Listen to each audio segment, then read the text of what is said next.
Story 1. My parents were renovating their house about a year ago, and they needed an electrician to move some lighting fixtures.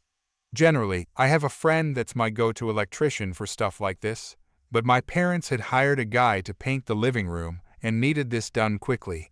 My electrician friend happened to be on vacation, so he wouldn't be able to get out to me until after the painter was already scheduled to come.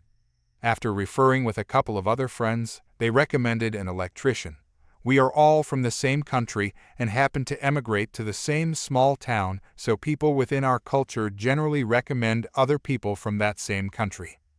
The electrician comes by for a quote. I never met this individual, and he tells my parents that it's all based on the amount of time it would take, and that he can't give them an exact quote because he doesn't know how much time it's going to take until the job is already started. My parents think this sounds reasonable and end up hiring him. Just as an aside, I installed Nest cameras for my parents in their living room facing their front door, so we had a good view of the area where the job was being performed. This job takes him about an hour, and he literally sat on my couch on his phone for about 5 hours, watching TV, kicking his feet up, waiting for my mom to get home so that he could show her the work is complete and charge her like 6 hours for a job that took him about an hour, which I confirmed how unprofessional his behavior was on my Nest cam. My parents didn't want to cause any friction, so they paid him for the amount of time he charged them. I believe it was like $500 for something that should have really cost like $150 or so. Anyway, the lighting fixtures were installed. He received his check and went in his merry way. My electrician friend later confirmed that this guy had seriously upcharged my parents. A few months later, I decided to take a side gig selling solar as a 1099 employee. I was making decent money at my existing job, but I had a wide enough network where I could help people around me with generally good solar deals and make some good money for myself on the side. The company I connected with would give me my price on panels including installation, as well as on the roof if a roofing job was required. My price was extremely good, and the way I made my money was by tacking on my fee at the end, built into the roof price and the per watt price of the panels plus installation. Much like my parents found the electrician, this same electrician, who I had never met, found me, inquiring about a roofing job. I told him that I don't do standalone roofs, but that I could package something for him including solar, which would get rid of most of his electricity bill. He said he didn't have the money up front for the roof or the panels, which is fine because we can finance, and it started to sound like he was a little bit desperate as his roof was leaking, and he didn't have the capital to fix it. Generally, when I go to a client, I try to keep the price down and make it more desirable for the client. I'd rather make less money than no money. So I generally make around $3,000 $5,000 per install, which is a win-win.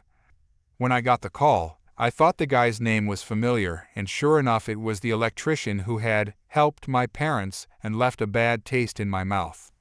At this point, I knew he was desperate for a resolution to his roof issue, and I knew he barely spoke any English, so my word was going to be gold. I set up an appointment to go meet up with him in about a week. I knew that I was going to upcharge him due to the language barrier he would have with other installers, his desperation, and the fact that he upcharged my parents. I got the price quote from the installer that said the roof would cost about $10,000 for a strip and re-roof. This was a really good house as the house was a multi-family unit, and I was expecting the quote to come around $15,000. They also gave me the price on the solar panels, which would be around $15,000, so the price I was looking at for the project was $25,000. Generally, in a good situation like this, I might have called in $29,000 total, got him a spectacular deal, made a couple grand and called it a day, but I was thinking screw this guy. So I adjusted the cost of the roof to $19,000 and the price of the panels to $21,000, half expecting that I would eventually need to come down on the pricing at some point. I went over there to meet up with him, proposed his setup, told him how good the quality of the roofing job would be, which is accurate, and that the solar system would virtually wipe out his electricity bill, and that I would get him set up with a 25-year loan to keep his monthly payment down. He agreed to this, was excited to get his roof done, and really didn't care much about the panels, but they were part of the bundle and on we went. Once everything was installed, I was paid out on my deal and went to cash my $15,000 check. I went to my parents' house and gave them $1,500 each and explained to them what had happened and how I stumbled upon a $15,000 commission check. Just so it's clear, there is nothing shady about what I did. It was way more expensive than it needed to be, and everything was disclosed to him properly. He just paid more than he would have had to, even if he simply shopped around. But at the end of the day, it's well within my rights to charge whatever I want, like it's within the rights of the customer to tell me to get lost. A big chunk of what he paid is covered by incentives, but he still paid way more than typical. Moral of the story, especially for contractors/plumbers/electricians/mechanics. Don't screw people because you're more aware of how things work than they are in a particular field, because you might end up getting screwed later tenfold. Edit. I'm getting kinda bothered by people essentially calling me a poss. I don't believe I did anything wrong here. He pretended to work longer than he actually did. I have had no contact with this person. My parents didn't want to be confrontational, so they paid him. In a separate event, he reached out to me for a service I provide. I have freedom to set my own pricing on this service. I provided him with a quote for said service. The service was provided in great working condition and is warranted for 25 years against anything that may occur. He wasn't forced to agree to this. He wasn't coerced or threatened. He simply agreed because he saw the value in it. I know that I overcharged him, and plenty of solar salespeople overcharge if customers are willing to pay, because a big chunk of the money is provided through government incentives. He still has a brand new roof with architectural shingles, and he has a brand new solar system.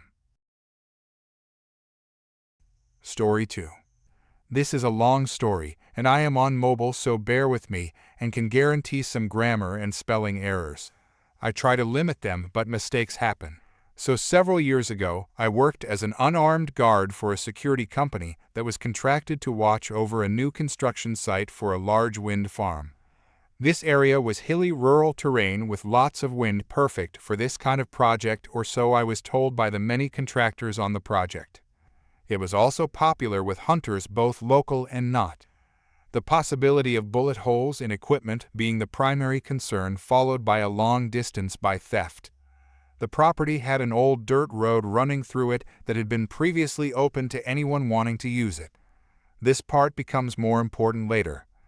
I had been working on this site since they broke ground on construction and never had any issues until a roll of copper wire was stolen. Our company had assumed that anyone trying to do anything on the site would use the heavily improved road through the site. They were proven wrong when that spool went out the back road. The only other access road that met up behind the property was nearly impassable for anything but four-wheel drive trucks, so it had been considered unimportant beforehand. Needless to say, we moved to 2 guards minimum overnight, one at the main entrance and one patrolling the site. The other change was that the company who owned the project decided to require every person entering the site to have a badge identifying them.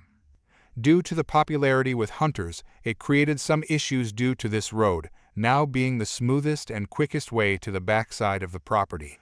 The hunters would come and go, but the people who owned cabins behind the property were more regularly seen throughout the year. It was one of these owners that became the biggest problem.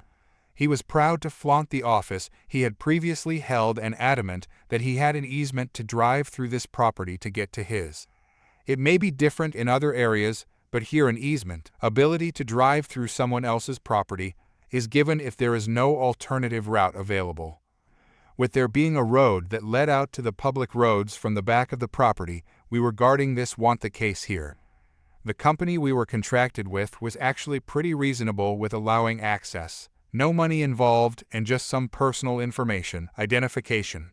For this particular individual, that wasn't good enough. He made a routine of speeding past the guards and refusing to stop. So a gate was installed and kept shut short of the construction crews starting and ending shifts. One of the other guards let us know that he was trying to get a ticket or get arrested so he could take the owner to court. My luck would have it that he chose one of my shifts to try to run the gate. This shift being a midday on a Sunday with a crew having come in for overtime to fix something in one of the nacelles, the large box behind the blades, that had been flagged during testing and couldn't wait for repair. Honestly, not too sure what was going on with that end.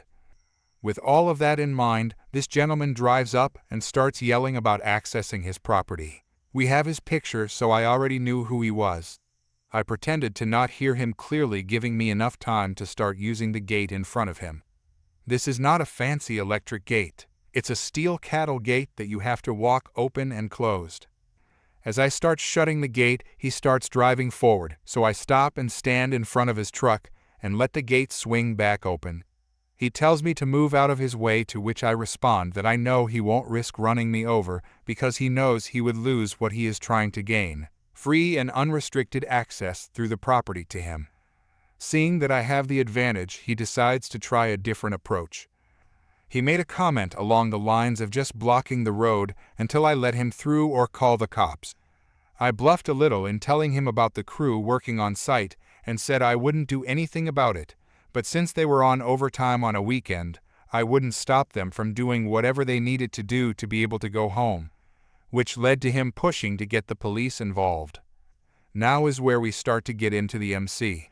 I was given explicit instructions not to call the police on him because all that was wanted was for him to come back during the week to get a pass, which I told him repeatedly to no avail.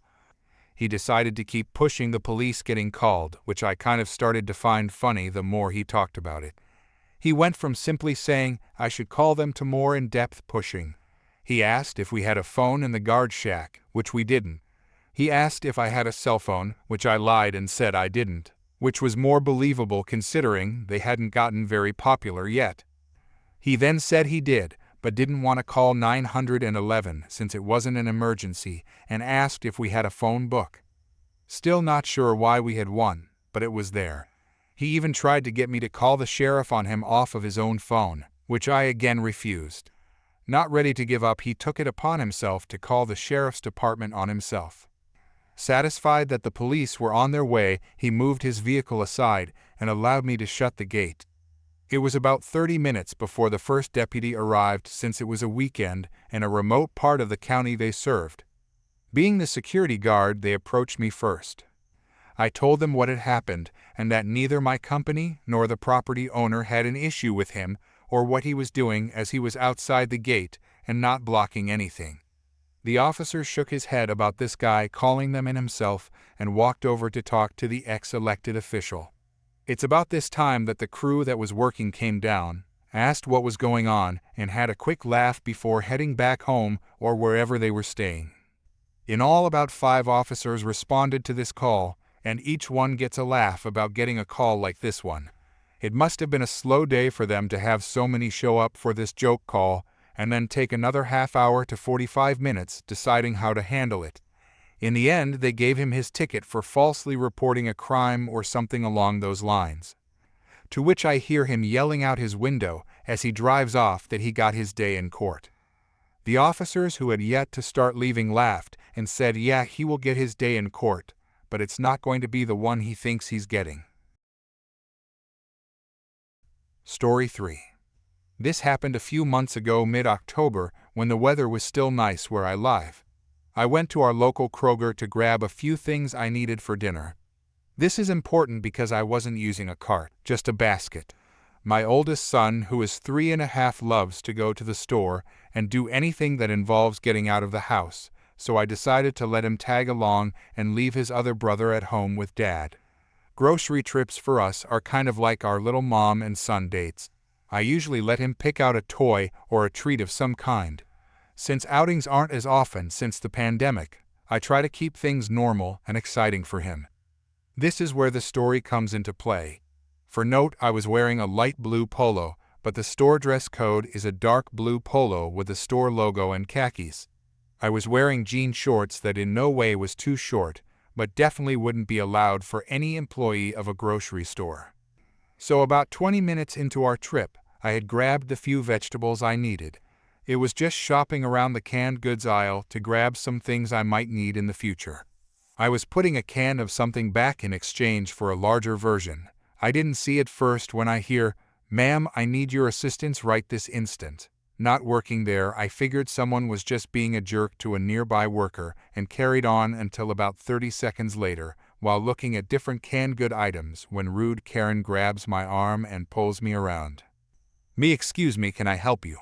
"Rude Karen, I know you heard me now, help me find the molasses now." "Me, I don't work here clearly, so how about no, and don't touch me again. As a matter of fact, we're in a pandemic, and you're not even wearing a mask, get away from me." "Rude Karen, I have copped, I can't wear one, where is your manager? That's a violation for you to even ask about my medical condition. Now go find this child's parents, instead of dilly-dallying around like you're supposed to, or else I'll tell the manager you weren't going to give this child back." Me, completely stunned and pissed at this point. "For one, I didn't ask about your medical condition. I said get away from me since you are above health codes. How dare you accuse me of stealing a child? Again, I don't work here, lady, and this stolen child happens to be my son. Are you okay?" "Rude Karen, yes, you did ask me, you little witch.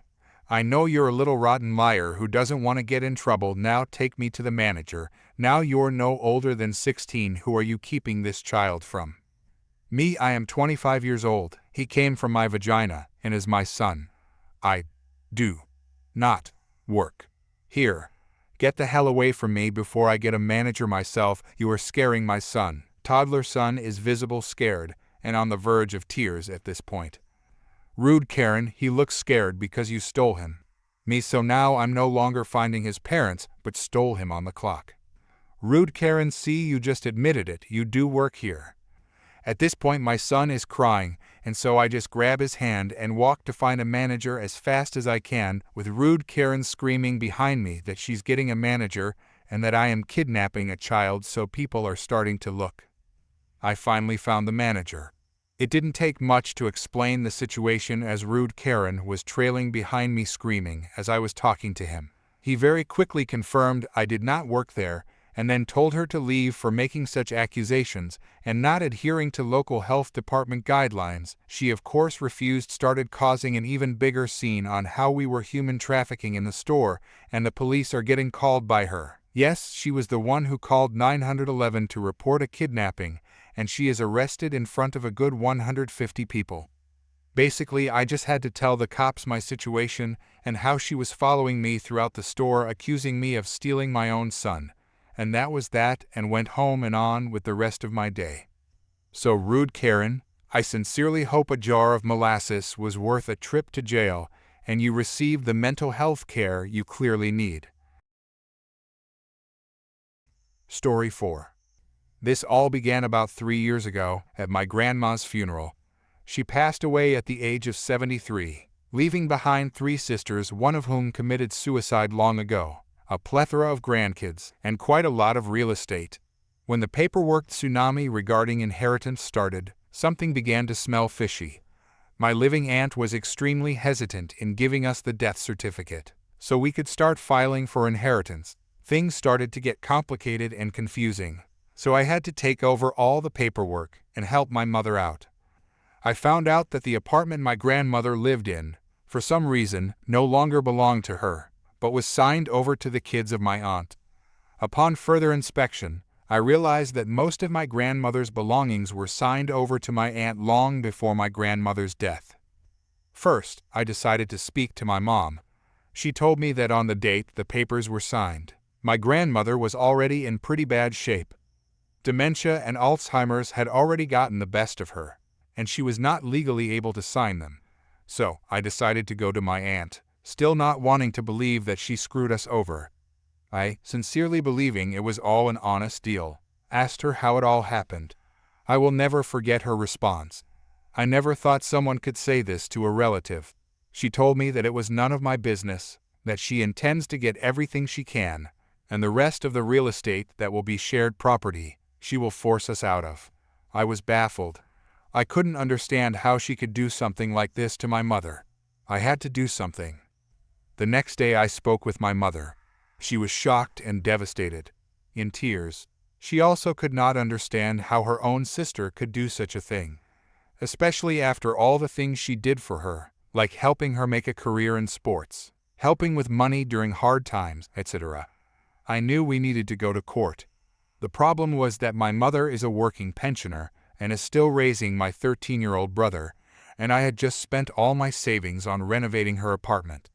Money was an issue. Luckily, I made good friends with our company lawyer at work, and he offered to help me.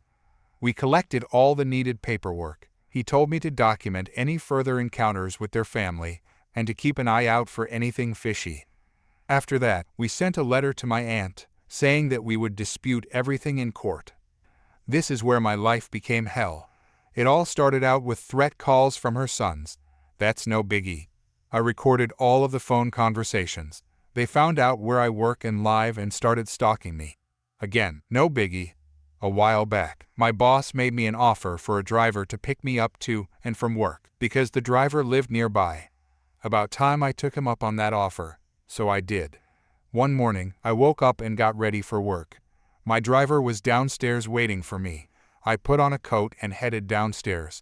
I opened the door of my apartment complex and got hit in the face by my oldest cousin. He threatened me again and fled the scene. The driver ran up, helped me up, and told me that it was all recorded on the car's front cam. He called my boss and took me to the hospital. The next day, I took the video and all of the phone conversations to the police. They accepted everything. When the police contacted my aunt, searching for her son who punched me, she was livid. She called me and spat threats into the phone. I reminded her that her son was already in trouble for threatening me. She hung up. About a week later, I woke up in the middle of the night from loud banging on my door. As I was walking to the door, it gave in and flew open. 2 large men walked in, stating this was now their apartment as well. Handing me the papers, they said, "If you want to remain healthy, you should pack your stuff and go." I called the police. The police came, checked the paperwork, and it was totally fine. It turned out my aunt had hired professional. Let's call them professional inconveniences. They make money by forcing people to move out of shared homes. She gave them a part of her right of ownership, and they were legally allowed to move in. The next 3 months, I routinely had to pick my door lock because they kept changing the locks. Had to deal with constant loud music, dirt, and filth in my own house. Barely any sleep.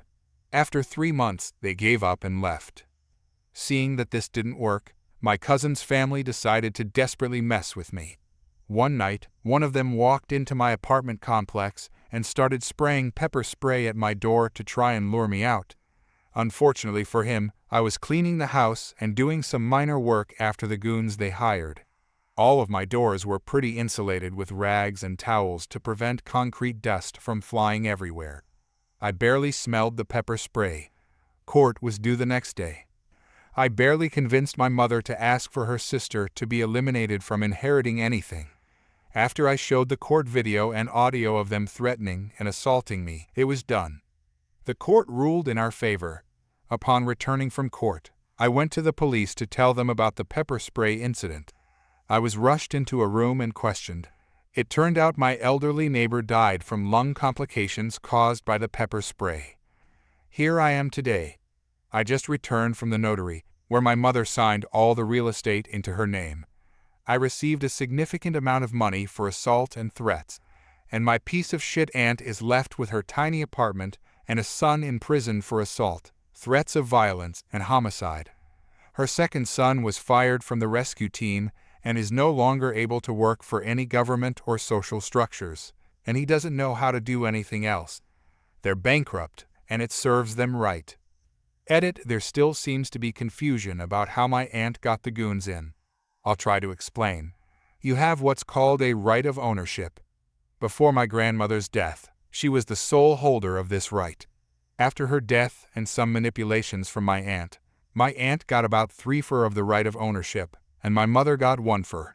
Now you can do anything you want with this right. You can sell it, give it away, etc. Anyone holding this right has the legal ability to use the apartment house.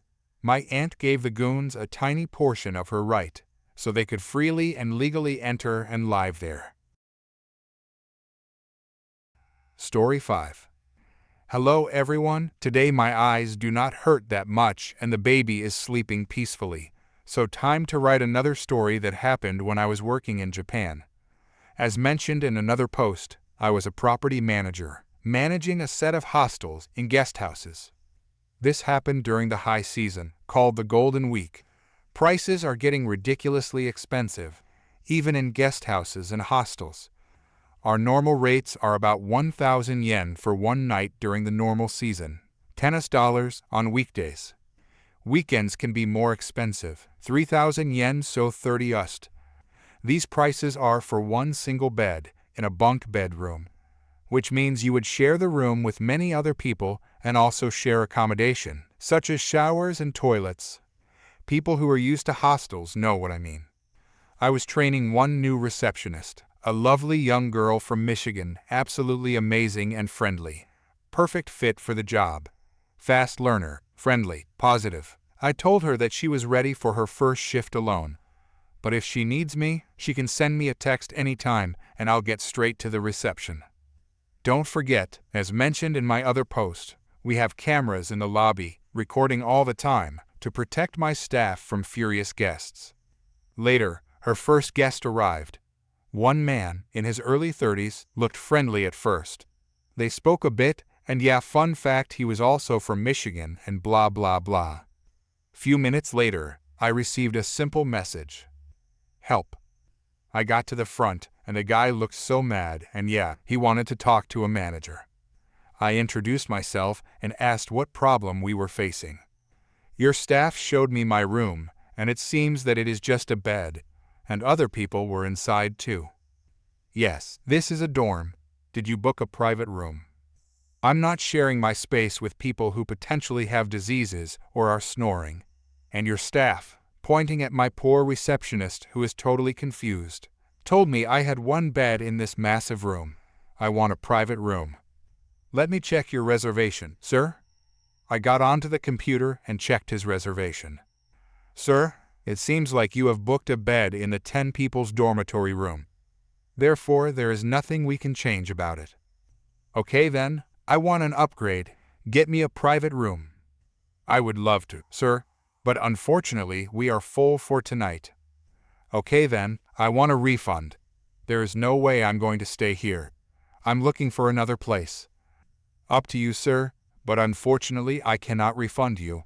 You made a reservation on X travel agency, and this travel agency has its own canceling policy. In your case, you had to cancel 2 weeks prior to your arrival to be eligible for a full refund.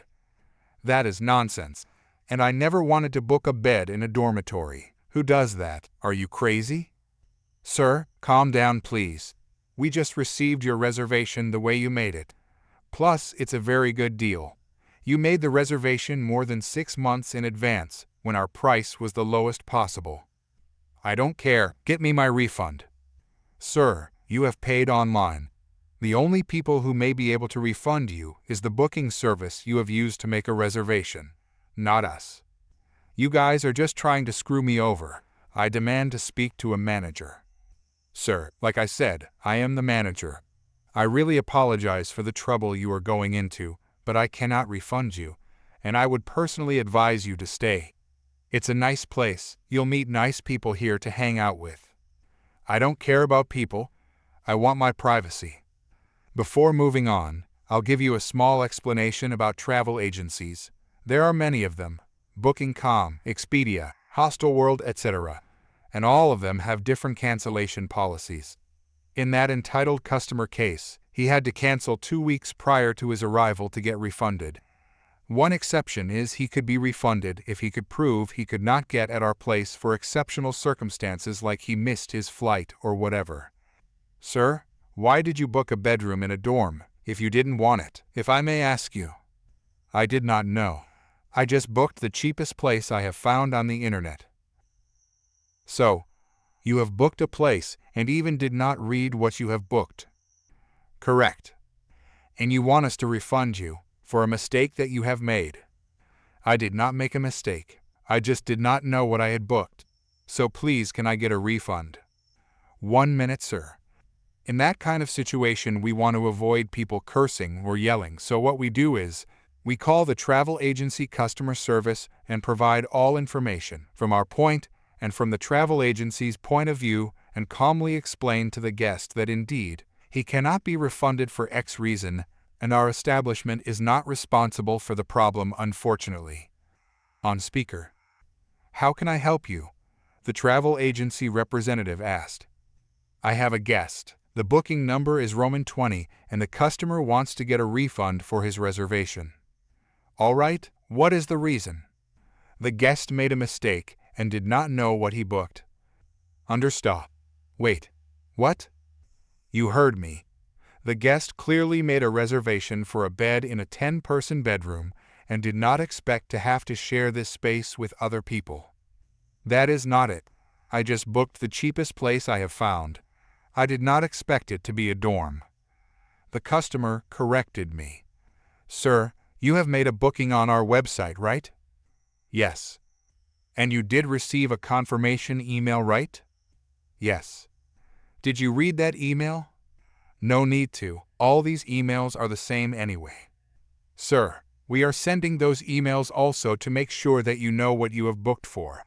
If you did not read your reservation, the establishment cannot be responsible for that mistake, and unfortunately the refund cannot be processed. That is nonsense. Anyway, I want to cancel it. This place sucks. I'm not staying here anyway.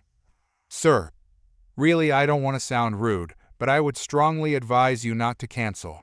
Prices are crazy right now. The single bed you have on your reservation costs you only 1,000 yen plus tax. The price at the moment is about 12.6 yen per night for one bed in dorm rooms in most hostels, 120 SE. Nonsense. You just want to take my money away. Please, sir, try not to swear. We all remain polite so far.